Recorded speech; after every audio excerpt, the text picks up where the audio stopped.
नमस्कार दोस्तों, मैं विकास कुमार बर्नवाल आपके channel Barnwal tutorials knowledge wisdom में आप सभी का एक बार फिर से स्वागत करता हूं। आशा करता हूं कि आप सभी अच्छे होंगे और अपनी पढ़ाई और अपना लाइफ अच्छे से जी रहे होंगे। तो चलिए, बहुत सारी शुभकामनाएं।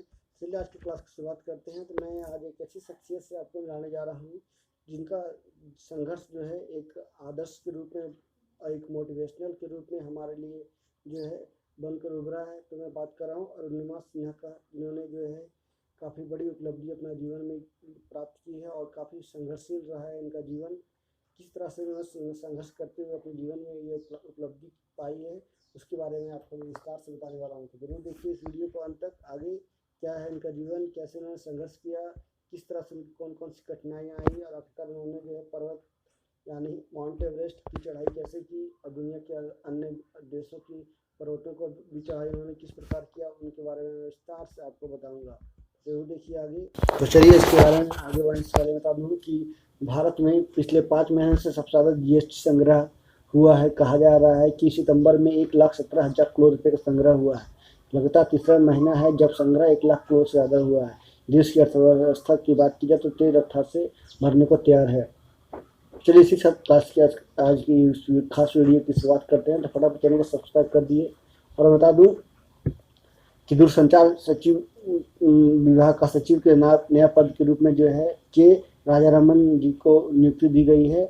अंशु प्रकाश को इनके 30 सितंबर को सेवानिवृत्त होने के बाद उनकी नियुक्ति की गई है। तो चलिए जानते हैं इनके बारे में, अरुणिमा सिन्हा के बारे में, उनकी बायोग्राफी के बारे में, उनकी स्ट्रगल जीवन के बारे में। तब कि चलने में समर्थ अरुणा ने माउंट एवरेस्ट को फतह करना अपना लक्ष्य बनाया। अपने लक्ष्य की सीढ़ी चढ़ने के लिए उन्होंने सबसे पहले माउंट एवरेस्ट पर चढ़ने वाली बछेंद्री पाल से संपर्क किया। उनके हौसलों को देखकर बछेंद्री भी हैरत में पड़ गई। उन्होंने उत्तरकाशी के टाटा स्टील एडवेंचर फाउंडेशन में शुरुआती ट्रेनिंग के लिए भेजा गया। यहाँ अपना कोर्स खत्म करने के बाद उन्होंने उत्तरकाशी के ही नेहरू माउंटेनिंग इंस्टीट्यूट में प्रवेश लिया है और लेने के बाद उनका जीवन का संघर्ष शुरू हो गया और उन्होंने जो है लगातार अपनी उपलब्धि प्राप्त की। इसी के बदले जो है उनका आज ये पूरा दुनिया में डंका बजता है। प्रधानमंत्री से लेकर बड़े बड़े नेता उनको जो है शाबाशी और बधाई दे चुके हैं उनकी उपलब्धि को लेकर। तो ये कहीं ना कहीं एक लोगों की पॉजिटिव रिजल्ट या पॉजिटिव जो है थॉट देखने को मिलती है कि इतनी बड़ी संघर्ष होने के बावजूद भी लोगों के लिए जो है ये प्रेरणा बनी है। तो एक कहीं ना कहीं कहा जाए तो इतना बड़ा संघर्ष रहा इनका जीवन, उन्होंने हार नहीं माना। यानी जीवन में कभी हार नहीं मानी, चाहे कितनी भी कठिनाई भरा सिचुएशन क्यों ना हो। तो चलिए अरुणिमा सिन्हा के जीवन के सफ़र का शुरुआत कैसे हुई इनके बारे में जानते हैं। तो अपने कोर्स के बाद अरुणिमा ने माउंट एवरेस्ट पर चढ़ने से पहले करीब 2 साल तक अभ्यास किया। इस दौरान उन्होंने आइसलैंड पीक और माउंट कंगड़ी पर चढ़ना उतरना शुरू किया। आखिरकार अरुणिमा सिन्हा ने एवरेस्ट पर अपनी चढ़ाई का सफ़र शुरू कर दिया। उनके लिए एवरेस्ट पर चढ़ने का ये सफ़र किसी रेगिस्तान में पानी मिलने जैसा था। अरुणिमा एक कायस्थ परिवार से हैं। वह अम्बेडकर नगर की निवासी हैं, यानी उत्तर प्रदेश की केंद्रीय औद्योगिक सुरक्षा बल यानी CISF central industrial security force में हेड कांस्टेबल के पद पर 2012 से कार्यरत है। अरुणिमा सिन्हा भारत से राष्ट्रीय स्तर की पूर्व बॉलीवुड खिलाड़ी और एवरेस्ट शिखर पर चढ़ने वाली पहली भारतीय दिव्यांग भी है। तो दिव्यांग आखिरकार कैसे बनी उनके बारे में बताऊंगा कि उनका जीवन में कैसा बदलाव आया अचानक से एक ट्रेन दुर्घटना में, जिसके बाद उन्होंने जो है अपना जीवन में संघर्ष करना शुरू कर दिया और लगातार उपलब्धि प्राप्त करती रही। एक ऐसी मोमेंट, एक ऐसा पल, एक ऐसा समय जो उनका पूरा जीवन को बदल दिया और आखिरकार जो है उन्होंने हार नहीं मानी और अपना बदलाव करती रही और उन्होंने जो है ऐसे लोगों के मुंह में तमाचे मारने की कोशिश की।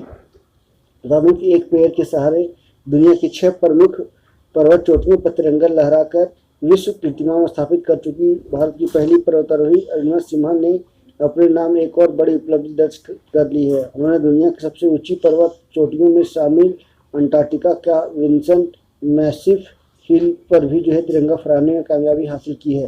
अरुणिमा को अंटार्कटिका का सर्वोच्च शिखर फतह करने पर बधाई प्रधानमंत्री नरेंद्र मोदी ने भी दी है।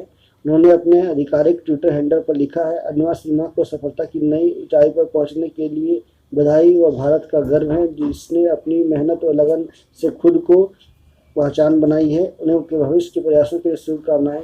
ये थी छोटी उनकी उपलब्धि जो उन्होंने हाल ही में प्राप्त की थी। तो मैं इनके बारे में बता दूँ।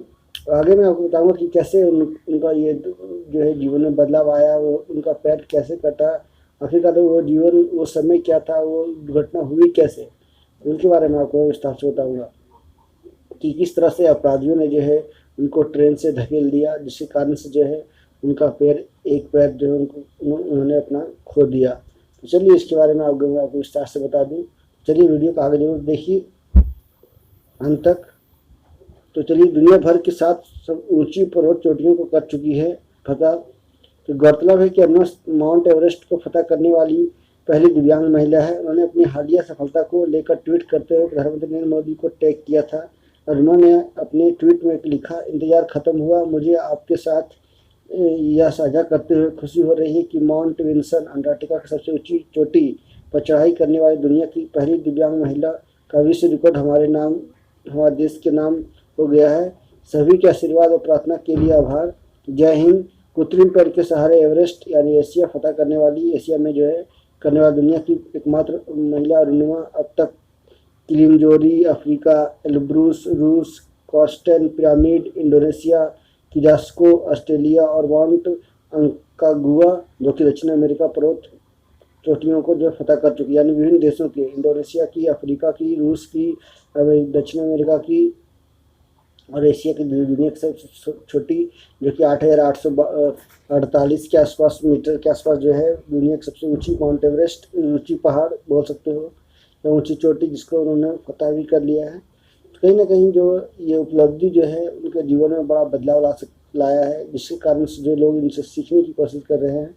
चलिए आज उनके ट्रेन दुर्घटना की बात की जाए तो बता दूं कि 12 अप्रैल 2011 को लखनऊ से देहरादून जाते समय उनके बैग और सोने की चेन खींचने के प्रयास में कुछ अपराधियों ने बरेली के निकट पद्मावती एक्सप्रेस से अरुणिमा को बाहर फेंक दिया था, जिसके कारण वह अपना एक पैर गंवा बैठी थी। अपराधियों द्वारा चलती ट्रेन से फेंके दिए जाने के कारण एक पैर गंवा चुकने के बावजूद अरुणिमा ने गजब के जीवन जय परिचय देते हुए 21 मई 2013 को दुनिया की सबसे ऊंची पर्वत माउंट एवरेस्ट यानी 29,028 फुट को फतह कर एक नया इतिहास रचते हुए ऐसा करने वाली पहली विकलांग भारतीय महिला होने का रिकॉर्ड अपने नाम दर्ज कर लिया है किया। ट्रेन दुर्घटना से पूर्व उन्होंने कई राष्ट्रीय प्रतियोगिताओं में राज्य की वॉलीबॉल और फुटबॉल टीमों में प्रतिनिधित्व कर चुकी हैं, यानी उत्तर प्रदेश सरकार के द्वारा उत्तर प्रदेश राज्य के तरफ से। तो मैंने बताया आपको कि वो दिन 12 अप्रैल 2011 का दिन वो काली दिन, जिसके कारण जो है उनका जीवन में बड़ा बदलाव आया और उन्हें जो है उससे और भी उनको प्रेरणा मिली, सीख मिली किस तरह से जीवन में आगे बढ़ना है, ना कि हार माननी है और चुपचाप बैठ जानी है। तो लोगों की कोशिश करती रहनी चाहिए, चाहे कोई भी कितनी भी कठिन वातावरण क्यों ना हो या सिचुएशन क्यों ना हो, लोगों की हार नहीं माननी चाहिए। चलिए आगे बता दूं कि उत्तर प्रदेश के सुल्तानपुर जिले के भारतीय संस्थान ने दुनिया की सबसे ऊंची चोटी माउंट एवरेस्ट पर तिरंगा फहराने वाली इस विकलांग महिला को सोनपुर रत्न अवार्ड से सम्मानित किए जाने की घोषणा की। सन 2016 में मनोज सिन्हा को अम्बेडकर नगर रत्न पुरस्कार से अम्बेडकर नगर महोत्सव समिति की तरफ से नवाजा गया। विल्सन मैस्ट्रिफ पर चढ़ाई करने से पहले मैं बता दूं, मनोज सिन्हा ने राजधानी दिल्ली में प्रधानमंत्री नरेंद्र मोदी से मुलाकात की थी और प्रधानमंत्री ने उन्हें अंटार्कटिका के सर्वोच्च शिखर पर लहराने के लिए तिरंगा देकर विदा किया और कामयाबी के लिए आशीर्वाद व शुभकामनाएं दी थी। अपनी आखिरी मंजिल की तरफ बढ़ने से पहले उन्होंने अपने आलोचकों को शुक्रिया अदा किया था। उन्होंने कहा था कि मैंने जब एवरेस्ट फतह की थी तब दोनों हाथ उठाकर जोर से चिल्लाना चाहती थी। तो इस तरह से उनका पूरा जीवन जो है संघर्ष भरा रहा है। 2011 के बाद, उससे पहले जो है अच्छी वो खिलाड़ी थी, उत्तर प्रदेश की तरफ से वॉलीबॉल खेलती थी और अच्छा खिलाड़ी थी, लेकिन उनका एक दिन उनका इस तरह का परिवर्तन आया कि उनका पूरा जीवन बदल दिया और उन्होंने जो है अपना संघर्ष शुरू किया। उसके बाद जो है अभी तक उनका संघर्ष जारी है। ये उपलब्धि जो है अब तक एक विश्व रिकॉर्ड बन चुकी है।